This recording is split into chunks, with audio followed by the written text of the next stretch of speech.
Oh, who got more than one? I know Savannah won. Who else won? Abigail got one. Did anyone else get one?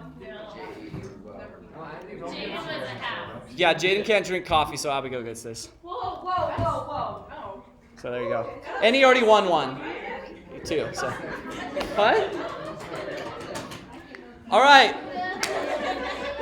Tonight, for our last session, the question is, if not dating, then what? Because the question comes like, okay, like I can see that dating has its problems, but then what should we do instead? I'm not going to say courting, because guess what? I've been around the Christian world for a while, and courting also means a whole host of things. And no, I guarantee you that most girls will freak out when you go up to them and say, hey, can I court you? They're like, oh my gosh, I have to marry this guy. So like there's a lot of weight in the term courting.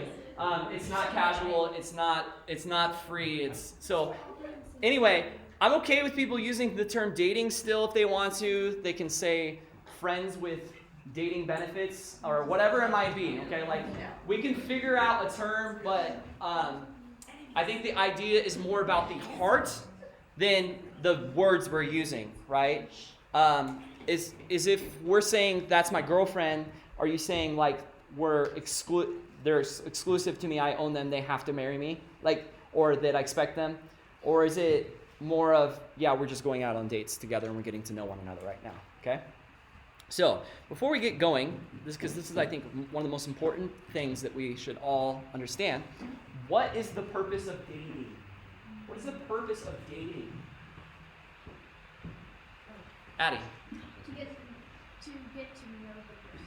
Oh my word. So proud. So that is the exact answer, okay? And this will apply all throughout what I'm about to teach right now.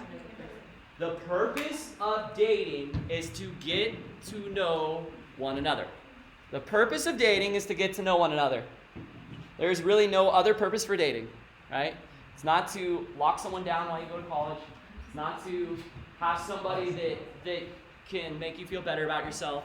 It's not to have someone so that you can look good on. No, it's so you get to know one another, okay? That's the purpose. So, the first question is, should I date? Raise your hand if you think you should date. Okay. Parents are looking around.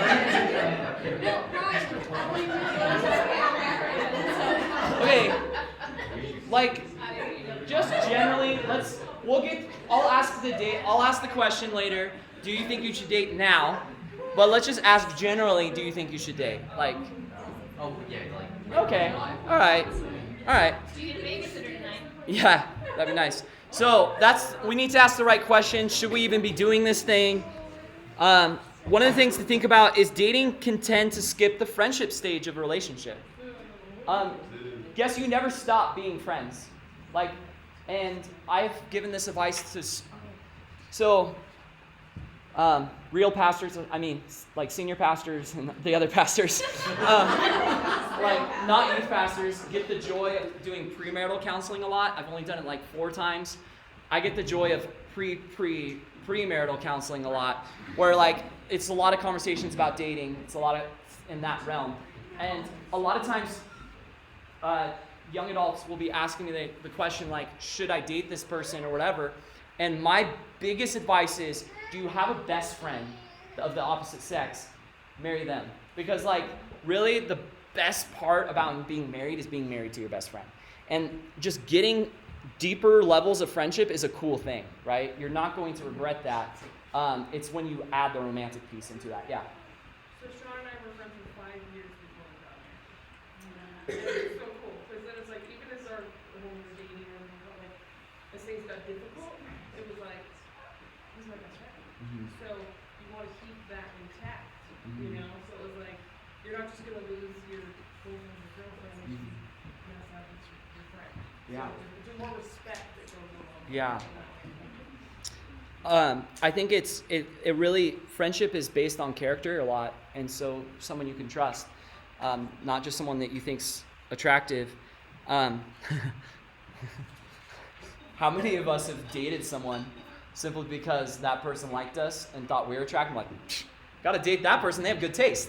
Like, the most important thing is they know what's good. And I'm like, so if they pick me, everything in their character must be good.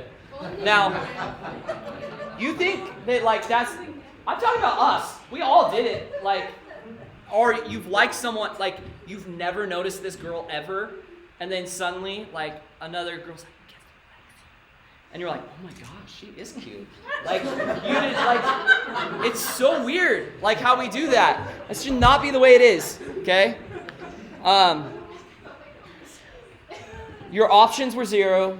Now your options are 1. Therefore, you better take your shot while you have it. That's kind of the idea. No, instead, we should be developing friendships with the opposite gender that's respectful and that we can go, that's somebody who has character that I can trust, that we get along and we mesh and all those things. What about the objection that, you can't be friends with someone who's attractive? That's a good point. I don't know. What do you guys think? Can you be friends with someone you're attracted to? Up to a point, right? Yeah. Everyone's attractive. Yeah. In their own way. Wow. We're going to be talking about that later. Just saying, you can find something to be attracted to in every single person. So That's safe there. just saying. For my best friend, I find something attractive. Whether it's physical or Yeah, like your that's what I'm saying. personality, there's That's what I'm something to you that attracts me. Yeah. Yeah, my best friend. Yeah. I mean, a romantic. Yeah, romantic attraction. I think it's hard. I think that if romance is what brings you together first, I think there's some extra hurdles that you have to jump through sometimes, Like if you notice someone at a party or, your first time you met them, you notice they're attractive and you're drawn to them romantically. It takes more work to get to the friendship stage actually. And so that's why not just stepping into the dating time and maybe just getting to know each other in groups is really helpful because it puts off the romantic acceleration. It doesn't put gas on the fire, so to speak. Does that help? Yeah, it's good. Okay. Dating often mistakes a physical relationship for love. Physical involvement can make two people feel really close, but it can become the focus of the relationship. And when you've become more physical, the more it's harder to detach yourself and go, this person's character is not what I want, but I've already given them, A, B, and C. And so that's why it goes back to keeping things in the realm of that neighborly love and physical love. That makes it hard. Dating often isolates couples from other vital relationships. Elizabeth Elliot said, unless a man is prepared to ask a woman to be his wife, what right has he to claim her exclusive attention? Unless she has been asked to marry him, why would a sensible woman promise any man her exclusive attention? There's an element with dating. It's like, okay, now every time we're together, it's us, and we lose the group aspect of it, and that can be a problem. Dating can distract young people from their primary responsibility of preparing for the future. This one can be used as a weapon as parents, so we got to be careful. We might have an ideal of our kids going to a 4-year college or all these things, and the kid's in a relationship at 19, and you're like, you need to go do all these things, and so we got to be careful of that as parents. But I also think as young people who are looking at dating, we also need to consider that, where does this relationship land in the priority of where I'm in my life? So we shouldn't lose all objectivity once we start dating. Oh, I know I got accepted into Yale, but she's not going there, so I'm no longer going to that school. Where do our priorities lie in the realm of dating? So dating can cause discontentment with God's gift of singleness. Until you learn to be single, you can't learn how to be in a relationship, I believe.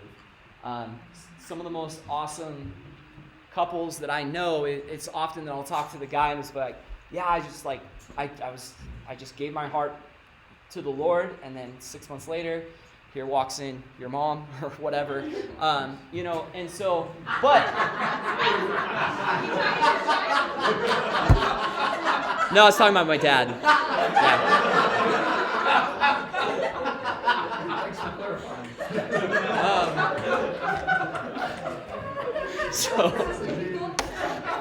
Wow. So, it's like, but I don't want you to get the idea that just because you're like, oh yeah, because I remember thinking this when I had a lot of godly men. They've been like, once you give your heart fully to the Lord and you seek God first, then 4 months later, and all His relationships will be added unto you. Like that's how like the view was, right? You do this and then you get this. So I don't want you to think that, yeah, you get your heart right with the Lord and 6 months later the girl's gonna walk in the door. But there is something to be said that if you want a healthy relationship, you gotta learn how to be fully whole before you can be with somebody else. Dating can create an artificial environment for evaluating the other person's character. And the reason why dating can be hard is because when you're in the relationship, you want to look your best because that's the person that you want to pick you. So you don't give your true colors. Where I love friendship, because friendship, you usually go to show your worst colors. You call up that friend and you're like, you would not believe what my dad did today. And you just vent and they're like, dang, this person has an anger problem or whatever. And you get to see all that as a friend. But with like the dating relationship, it's like, yeah, I was praying to the Lord and my dad said this thing. And I was just like, Jesus, could you just like reveal to my father what he's done? And like you over spiritualize things, you make yourself look good. Friendship is like relationships without makeup, okay? And so in the same way, we just need to know that if we're going to get into a dating relationship, that there's been enough foundation for the person to know us before we get there, I think. Dating can become an end of itself. Oh, this one breaks my heart the most. It's really close to home because of some people in my life where they're just perpetually dating. Like they're basically married, and because the state blesses people who have kids or whatever else, if they stay single and don't officially get married, then they can just stay in this perpetual dating thing and it becomes an end of itself. And that's not what God has intended. Okay, here's some ones that once again, could be used as a weapon. I don't want them used as a weapon, but a tool, okay? These are questions for you students and young adults to ask yourself, okay? It might not be a good thing for us parents to ask all these questions, but I think it's a good thing to examine our own heart. Can you practically date? Can you drive your date? If you cannot take the girl in a car on a date, should you be dating them? Granted, most of the world doesn't have cars, but in our culture, can you pay for your date? One of the questions that go through my mind is like, is your mom dating her? Or are you? Because if you're like, Mom, can I have $40 to take out my girlfriend tonight? I don't know. I just wouldn't be into that. So, if you girls are like, it's so cute how he rips off his parents to be able to date me. It's so wonderful. They're going to provide for our every need when we get married. No. Another question is, do your parents allow you to date? That's a very important question. It's going to be very challenging for you if your parents are against it. And you only have two options. Don't date or hide it. Hiding it is sinful. Really, it is. Because you have to lie and you have to do, or you have to run away in the 8th grade to a Jennifer Knapp CD. And you don't want to do that, okay? So, next question is, what is your responsibility level? Sorry, it's not on the screen. Oh, yeah, it is. What is your responsibility level? Dating is something that young women do. Do you see yourself as a man or a woman? If you don't see yourself as a man or a woman, boys, do you see yourself as a man, Josiah? I wasn't saying if you see yourself as a woman, Josiah, you can date. No. All right, so do you see yourself as an adult? Maybe it should have been a better question. Now, this is kind of a humorous thing, but I still think it's kind of true. And maybe us husbands might not even meet this standard, but if a dude cannot even clean his room, is he really responsible enough to care for your heart? If you can't even do the basic responsibility of taking care of your life, do you really expect him to pay the bills? That's just, I know that I don't clean my room, and I'm married for 16 years, so maybe it doesn't always apply. Yeah. Must really love you. Another practical question is, do you know who you are as a person? I think one of the sad things about dating young is that you ask someone to love you when you might be a completely different person. And, from the ages of 12 to 25, you change a lot. Like, you change in your interests. Like, what you want to do with your life at 12 is not what you want to do at 25. And you could become a soldier in that time, and now the person you've been dating for 6 or 7 years now has to be a soldier's wife or a pastor's wife, or all these things that are very difficult for someone to accept, right? And so then you spent all this time investing, dating from such a young age, and then the person completely changes, and now you have to either cut bait or just compromise. And so I think you need to know who you are, not fully. I think there are some aspects where we grow together. I got married at 19, so I'm a huge advocate of getting married young if you know who you are in the Lord, right? So, and that's something we can talk about later. Can you stay pure till your wedding day? If we fall into sin, it really, really can put death to our relationship in that way. So can you stay pure? I want to talk about this idea of the dating time clock versus purity. Now, I will cover this in the bubble of Ryan's opinion, okay? I have a strong opinion about this, so you can take it as my wisdom, but you can say that's not doesn't apply to me if you want to. But I just want to share this with you. One of the things we can't control is when we become attracted to someone, right? Like, it's hard if you fell in love with someone at 14, right? And you're like, this is the one. I know it. And you're good friends. But what you can do is you can respond to those feelings and how you respond to them. If you start dating, say, in the 6th grade, and you want to get married at 19, like I did, you have 8 years to wait. That's 96 months, 2,920 days. If you go backwards, you were 3 years old, right?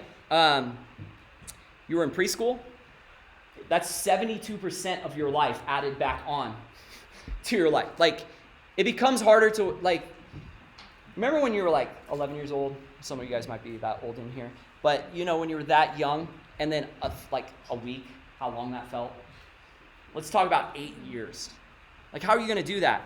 And so you go through all the list here, and you see where you land, and you look at it, you go, oh my gosh, if you were, say, you're in the 10th grade now, right?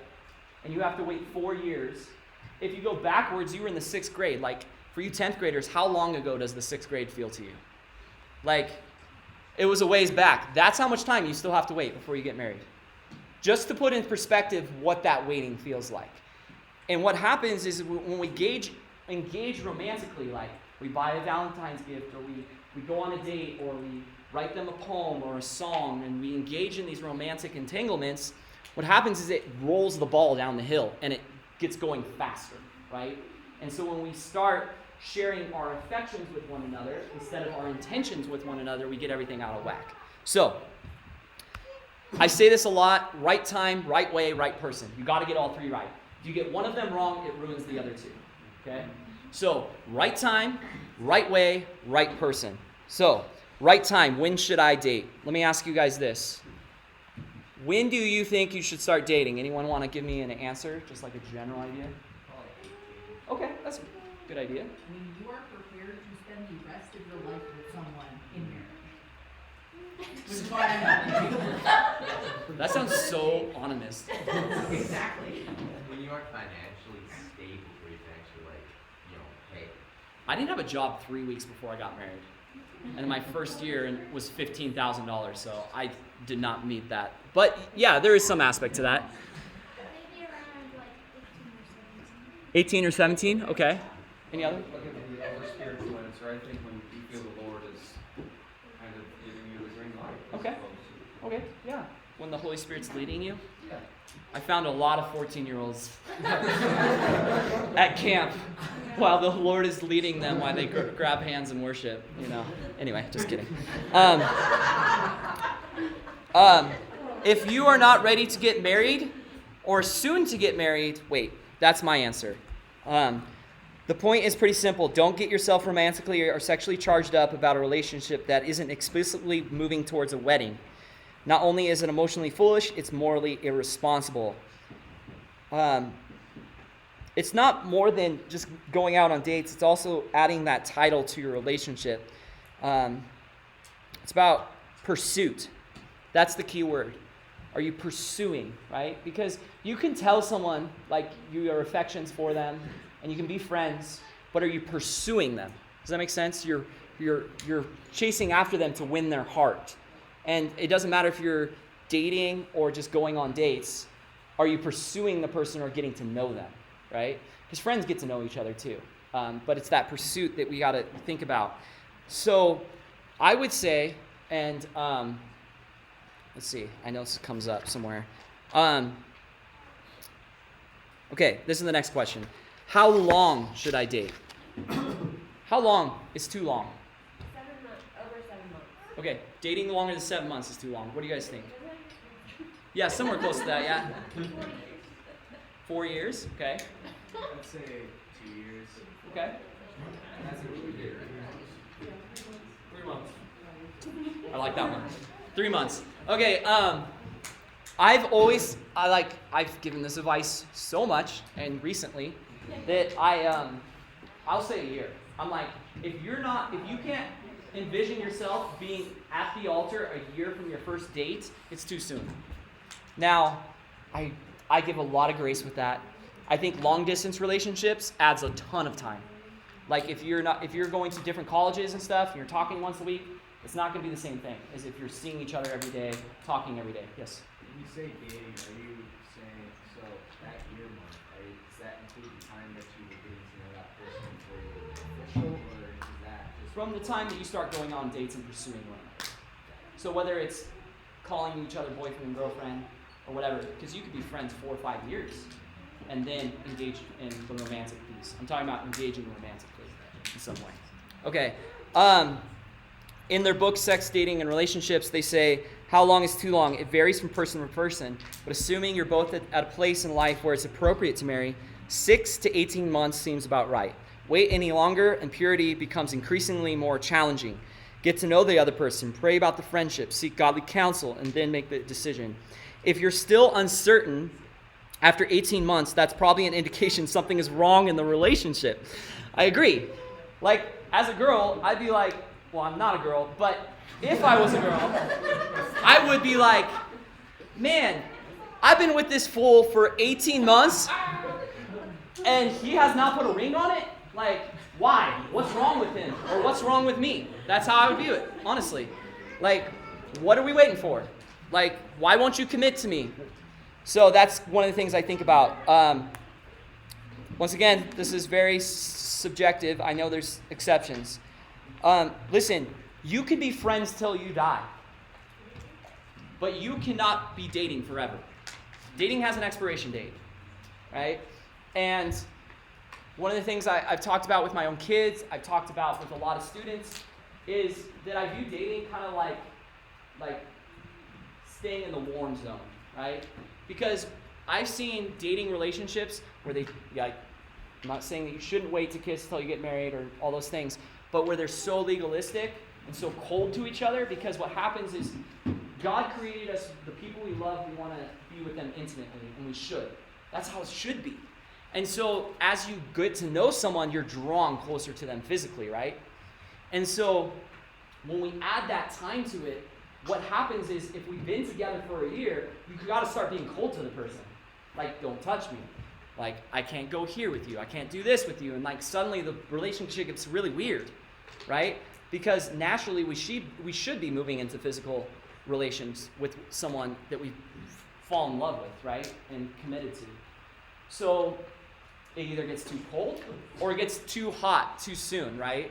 Where then you fall into sin, and then there's trust broken there, and there's consequences, and all of it we know comes with that. And so you got to keep it in the middle, but it's really hard to stoke the fire for 18 months, 20 months, whatever it might be. So when should you move things to the next level? When should your romantic pursuit increase? Bring on the romance when you're ready to bring on the ring. Like, can you envision like being married soon? That's when you should be dating. If not, you're just playing with people, really, is what you're doing. Remember, you're not trying to find a wife. Remember, you're not trying to find a girlfriend, you're trying to find a wife. You're not trying to find a boyfriend, you're trying to find a husband. Because sometimes people go, oh yeah, like now I got the girlfriend, like, and I'm good, I'm happy with that. Especially guys, they're okay with living in all of the physical aspects of having a relationship with no commitment. That seems to be a modern thing. Right way. How should I date? Real quick question. Yes. Do you think that it could be too fast too? Is there Oh, a 6 to 18 months is too long? Do you think 1 week is too quick? And Yeah. If like Jaden described, where you've known this person a long time, you've been Yeah. friends. Yeah, I think totally. My parents got married in 4 months. So, like, that's different. It's depending on how much time you're spending together and how deep you're going. And I also think about an engagement. That period things escalate a lot. Especially if you're doing premarital counseling and you're asking the deep questions and getting on the same page. That can protect you a lot from the too fast piece of it. And if someone says to you, especially I think your pastoral, the one that's premarital, doing the premarital is like, this is too quick, I think you should really think through that. Yeah. Okay. Yeah. Maybe part of that just to kind of move people uncomfortable. Like, Yeah. It's like with me, it takes me a lot longer to get comfortable with someone. Yeah. Versus then it might take like someone else to get comfortable with someone. Yeah. And share things. Yeah. So just I guess for me, I probably date longer just because it takes me longer to open up. Okay. Yeah, and I think another thing too is this is why it's so important of knowing ourselves and knowing who we are in the Lord, so that when we're ready then we're more ready to date, so someone can know us, so that we're not trying to figure ourselves out in the process. I think also what I have seen the trend being is that people date too long, not too little. Just in what I've seen, but that it ends up being it spoils. So I think maybe one of the cautions with too fast is why does someone want to go that fast? yeah, So my experience is a lot of times, they want the physical aspects of marriage, so they want to hasten things to get to that because that becomes the goal rather than the marriage is Yeah. physical intimacy. yeah, absolutely. Yeah, I agree. And it's always good this is why I think having a multitude of counselors is good, because for me, I am super blinded when it comes to getting married young, because I got married young. And so I have a healthy marriage that got married young, and I see nothing but the benefits. Like, I had kids young, I had a job that was fulfilling, so I'm just like, that's how I see everybody. And I have to watch myself and guard myself against that. So that's why I love the idea of having a multitude of counselors to be able to do that. Yeah, Sean. And on that, just depending on the situation, like with me and Christy, we were friends for so long that when I realized that I liked her, it took me a little while to make sure that was a thing because we were friends. And we hung out all the time. We hung out 3-4 times a week. We were just good friends. So I knew once we started dating, actually becoming like a relationship, it was only for one reason. And so 3 months after dating, I proposed. And then 10 months later, we got married, and that's 14 years. So that was, for me, it was a situation where I wasn't going to go into that relationship unless I was ready to go all the way, because it would have ruined our friendship. Isn't that cool to see that the priority of your friendship protected you from the romance getting out of hand? But it's often that we reverse things so much. And so that's why I think the priority of friendship is huge, and having friends and good friends. So how should I date? I'm going to give you a couple of examples. This one's friends who date, friends who go on dates, and this is from Sex, Dating, and Relationships. That's their way they look at it. Say, number 1, maintaining the guidelines of sexual and romantic purity found in the neighbor relationship. Number 2, communicating clearly about one's intentions. Number 3, viewing dating as an activity rather than a category of relationship. And considering a relationship's exclusivity, I never can say that word, as voluntary. A dating friendship is specifically designed to incorporate all 4 of these elements, and you go look at those. I think there's different models we can take. One of the ones that I really like is a family-oriented model, where the family becomes kind of a hub of a relationship. I think gives us a lot of protection, and to me it seems kind of biblical to what we see. So for me, here's kind of the ideas that I like to think of in a family model. To enjoy the period of friendship, like don't get into the romance stage too soon. Just enjoy being friends. Like if you're attracted to somebody, don't need to like be buying them flowers and writing songs and doing all these things. Instead, just be like, hey mom, dad, can I have my friend over and can we hang out? Like I think that's a cool idea. Instead of it being just about that. Make a commitment to emotional purity, physical purity. Now this can be called whatever you want, but you're spending time together. It doesn't include ownership, right? We're making sure we're not owning the person. Set guidelines for your heart and body. Here would be things for my own family that I would say to my kids that I think is just practical wisdom. Don't say I love you until you're sure you're committed to that person. I think I love you is way dangerous of a thing to say too soon, right? Especially in the confines of a dating relationship, because I love you can be interpreted however you want. Like I can say, Matt the other day was in the parking lot and he said, he was texting Diana, he's like, I love you. I was like, what? And he's like, I love you as much as I can love you, Ryan. I was like, okay, that's good. So, it wasn't super dangerous for me and Matt, right? But it could be a lot more dangerous for you and the girl you're pursuing, right? So it means more. Not to say that when you said I love you, it didn't mean a lot to me. It did, but not too much. I was wondering who those are from. Don't be completely alone together at inappropriate times. I personally am okay with being alone. I think there's a place for it. I think the timing and the location is huge, right? Being alone in a car at night. Me and Megan had the great idea of like, let's watch a movie in your bed at 11. Like, that's a great idea. No. Like there's places to be alone, okay? So I don't think not being alone, I think there's a space for that, especially if one of the families have younger children. It can be hard to ever engage in a real conversation.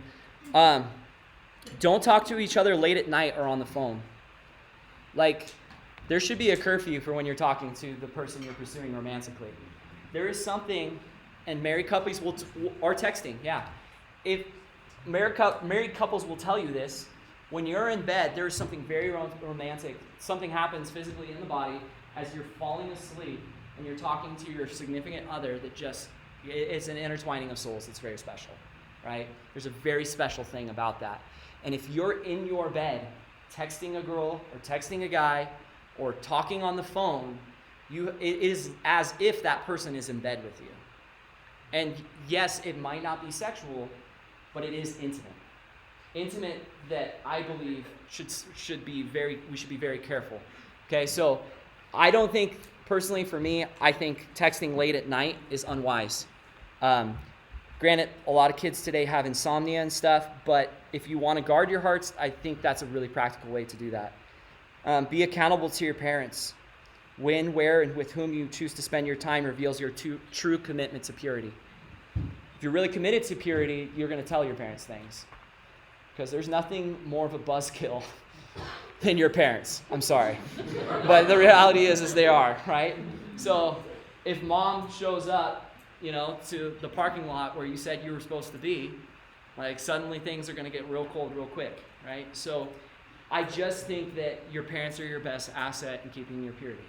And so I think back to my dating relationship, and my parents were that for a while, but because I was 18 at that time, they had that struggle. Like, I don't know if any of you have young adult kids, but it's hard when they're 18 because you're like, I don't want to push them away, but I want to keep them close. And so I push my parents slowly away until they just let me do whatever I want. So you got to invite them in. Like, you got to invite in their influence. Romance is to be contained within the family unit. I think there's a really cool thing about that. You can have that romance contained in a safe place. And then lastly, there's something that I really believe in, which is commit or quit. One of the most helpful things to me in my marriage and in my relationships has been this idea of the cycle that every romance goes through. You have the first stage, which is romance. And I'm going to use a car as an example, because cars are very romantic and they let us down a lot. So you get the car, you're stoked on the new car, you're like, this is sweet. I got my freedom, I'm able to do all these things. I push this pedal and it goes, push this pedal and it stops. I don't have to push 2 pedals to go anymore. And so you're like really excited about your new car, and then something goes out in it. And you're like, say, what? $600? Like, my gosh, bro, go into politics. Like, this is a holdup. No, I'm just kidding. Sorry. But you're just like, what is going on? And so you have the disillusionment stage where things are not what you expected, just like being in a relationship with somebody romantically. You're stoked on it, and then you realize this person kind of sucks a little bit. Or you're just like, not so sure about them. Then you get to this apathetic stage. You're like, you know what? I'm not going to even wash the car anymore. Like, you know what? It's just going to get dirty anyway. I'm not going to take it in for its oil change. Like, it's just going to need more oil. Like, it's just going to need more gas. Whatever it is. And you get to this, like, I just don't care about the car. It's like, there's like Dr. Pepper cans in the back seat and red vines and stuff. You could tell I'm speaking on my own account. And so you get apathetic, and so it goes from romance to disillusionment to apathy. And at the point of apathy, you have a choice. Will you commit to this relationship, or will you quit on it? Will you just go get a new car that's already been washed? Or will you go take it to the mechanic, get it fixed up, clean it up, put some seat covers on it, and love the thing all again, right? And you're like, oh, sweet, right? But what happens with relationships is you create a spiral. Every time you quit, the next time it's easier to quit, right? So you go through the next cycle. You get a new girlfriend, you get a new car, and then you're just like going down. And it becomes easier and easier and easier to quit on things. But if you get in the habit of committing in a healthy way to something, it gets easier to commit. And so, granted, we got to be careful with our commitments in romantic relationships, but there's an element of, are you investing into it and protecting it and loving that relationship well? Because there comes a point where you get to a critical mass in a dating relationship, and you got to either cut and run, or you need to commit and take the next step. So, be clear. I think this is really important. So, be clear. You need to make your intentions clear. Your intentions should be clearer than your affections. We're so clear with our affections, like, oh, you're so beautiful when you wear your hair this way, or oh, I love this, but then you're like, you're not telling them your plans. Go on dates. I think going on dates takes the pressure off the relationship while getting to know someone. Dating should be fun. Like, I don't want to miss that in this whole mix. Like, just like enjoy the process too. And don't put too much pressure on it. I think the problem is when it becomes so ownership based instead of just having fun with somebody. I was talking to a friend of mine, and they're like talking about being at their church, and they're like, I dated this person that's not going to our church. And they said I took him out on 2 or 3 dates and nothing's awkward because we figured out like it wasn't going to work. We weren't the same people, but he treated her well and respected her and had fun together.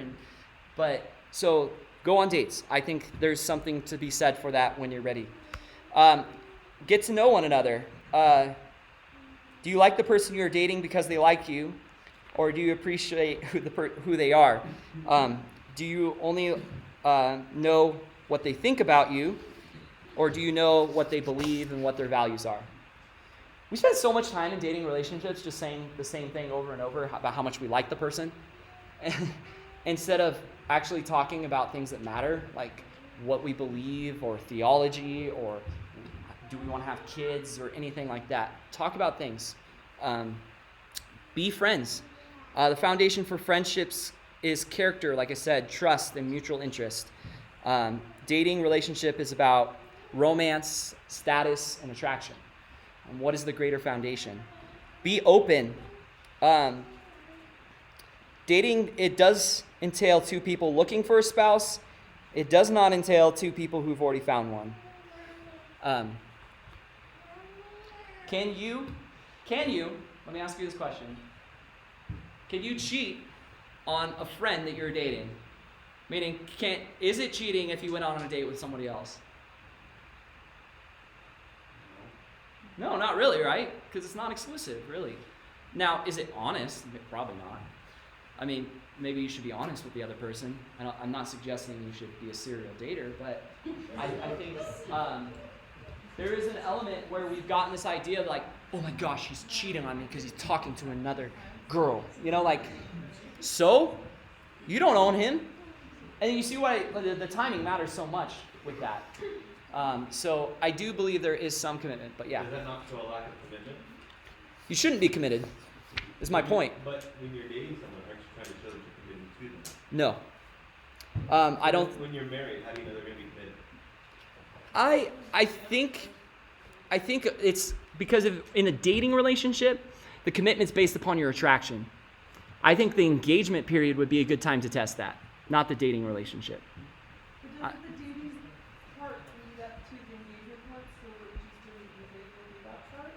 If you're eating your purpose in the future thinking of engagement, Yeah. right? The reason I would say no, because what is dating's purpose? What did we say is the purpose of dating? Basically, you get to know someone, see if there's someone that you pay for. Yeah. But you are committing to trying that out.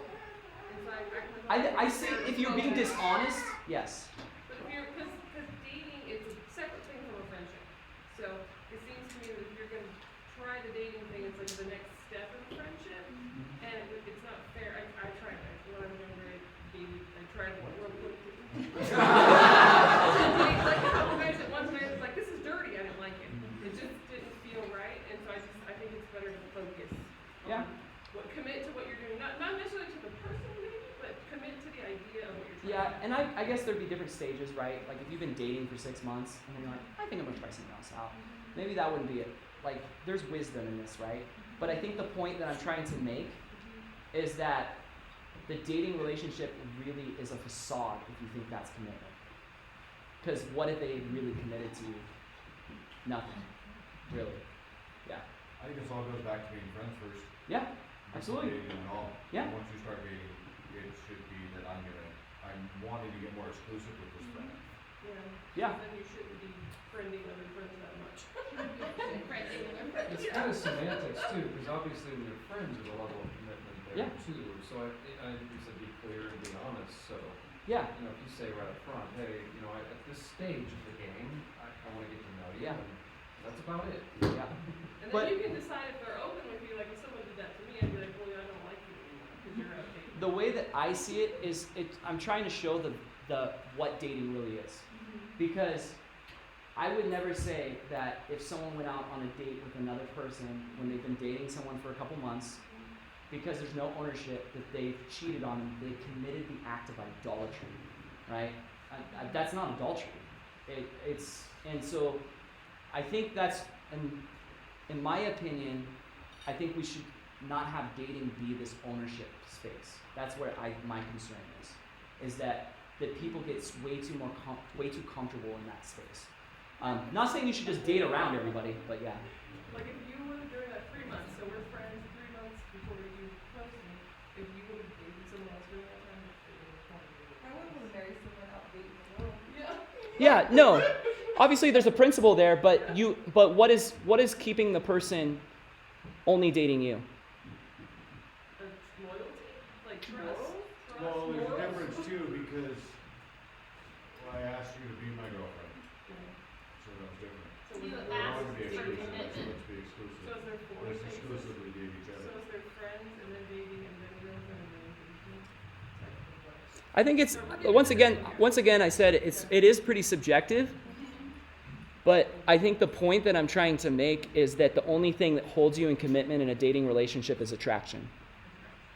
But I see what you're saying. It's those time frames. Yeah. Because I think that lead up where you might try other relationships is at the very beginning, but then you get into a point in that relationship where you kind of either have to commit, like he's saying, or Mm-hmm. kind of get out. Yeah. I think you both are. You guys are agreeing. Yeah. I don't see the purpose of perpetual dating in this, like, we've been dating for a year and a half, and you pull into what things that are in the marriage, into the dating relationship, where you're expecting more than what is actually there, because there is really no commitment. They haven't committed in front of God and your friends and family. They haven't signed a document that says they've pledged their fidelity to you. All you're depending upon is their mutual attraction. I think too, the physical aspects, and that's why that's important to be pure, because everybody has a different understanding of what dating means. Mhm. If you're being physical with them, Yeah. even if you didn't communicate that verbally, you sure did when you were physical with them. Yeah. So Yeah. that's why that's important. Yeah. So these are good things to have conversations about. All right. Last one, right person. Oh, yes, Matt. Sorry. So I think just that just underlines that first point so clearly, that you need to be clear. And I think our culture is not clear about relational intentions. And so if you're clear up front what this is not as well as what this is, then you can work through those sort of things. If you just leave it to the assumptions, well, our culture lays out the assumptions of what a dating relationship is. I mean, every rom-com does. Yep. So we need to speak into that with clarity. To be clear is to be kind. And it also means making a risk. So if you're going to be clear, you have to man up and risk rejection or woman up, depending on which side you're on. Or you can pick. As we learned today. But if our intention is going back to the gospel piece, how do we love others well? Then if we're in a place where we're just not sure about this, it's not like, there are these 4 people I want to try out, see how this goes, and let's save time, we'll do one Monday, one Tuesday, one Wednesday. But if you're going to start moving that direction, you must have some sort of sense that this is someone I really want to get to know. Yeah. But you'll be clear about what that relationship is, and but I think the point you're making is really important, that it doesn't become exclusive, because that's moving towards somewhere that relationship cannot ultimately be going. So it's probably not so much you've got this option to check other people out. It's more a question of am I going to make this a greater commitment than it's ready to be? Yeah.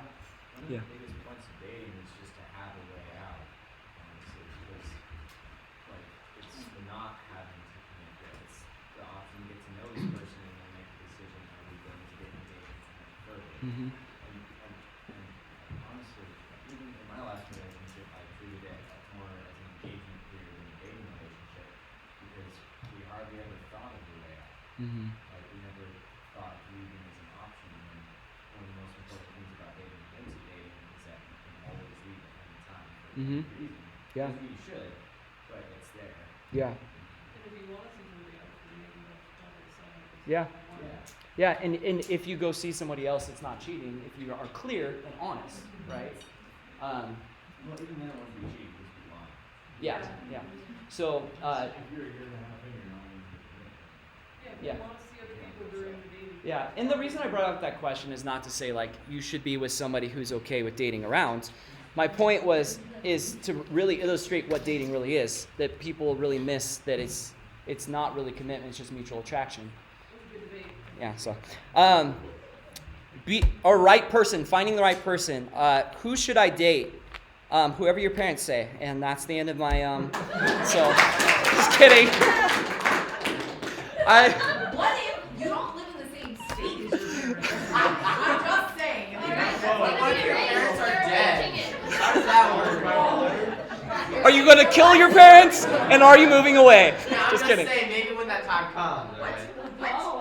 Need our will in your area. Here's my point with who should I marry? or who should I date? My point is you need to not focus on who you are dating more than who you are.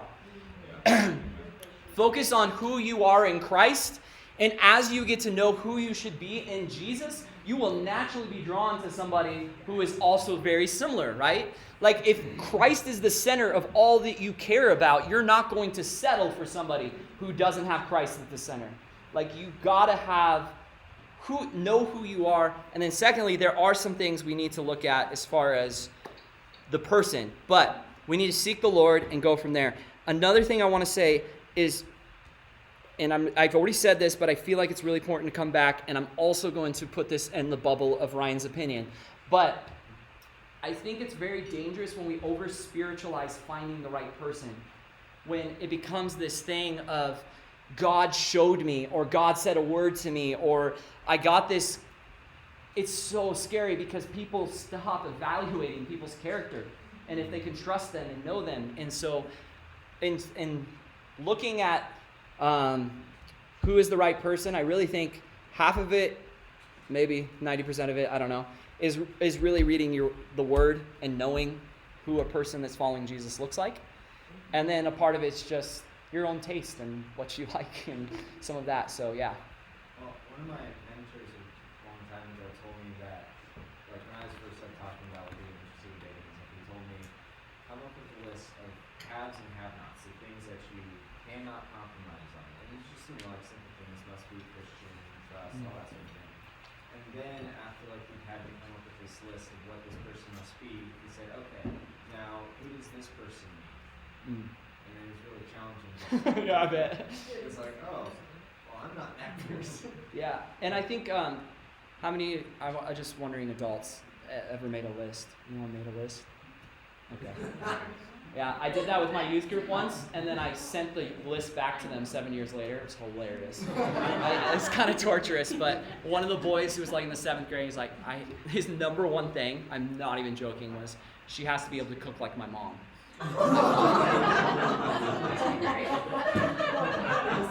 He's not married. He's almost 30. So.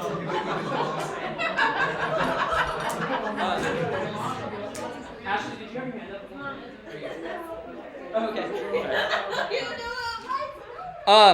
So we need to use discernment. We need to get counsel. We need to pray, and I think we also need to enjoy it too. I think. I'm not in the camp of like you should date to learn from your mistakes, but I do believe there is some truth to that, right? Like you do learn, and so I don't think we should put too much pressure either on it. And I think as parents we shouldn't put too much pressure on it because did you get it right with the first person you dated? And so do you expect your child to also get it right with the first person they date? Or like, or whatever. So There is no failure in my children. this conference was for Matt. All right, so all right, I'm gonna close with this. If you guys have any comments or anything like that, we can talk about those. But after I close, I'll pray, and we can keep talking. But if anyone needs to go, they can. So we have an opportunity to bring God glory in our romantic relationships. We have an opportunity to draw people to Jesus in our romantic relationships. And when the gift of romance becomes the God, we poison it and we destroy it. When it becomes the ultimate thing, like in the garden with Adam and Eve, all the pleasures that they took in would bubble up to praise. Everything was worship. Every pleasure that we enjoy in this life was meant to be an act of worship to God, including our romantic pursuit of somebody else. And so we can't lose that. Dating is not really a matter of what you do, but why you're doing it. What is your motive for dating? I think people get way too focused on what people are doing. And especially people on the outside.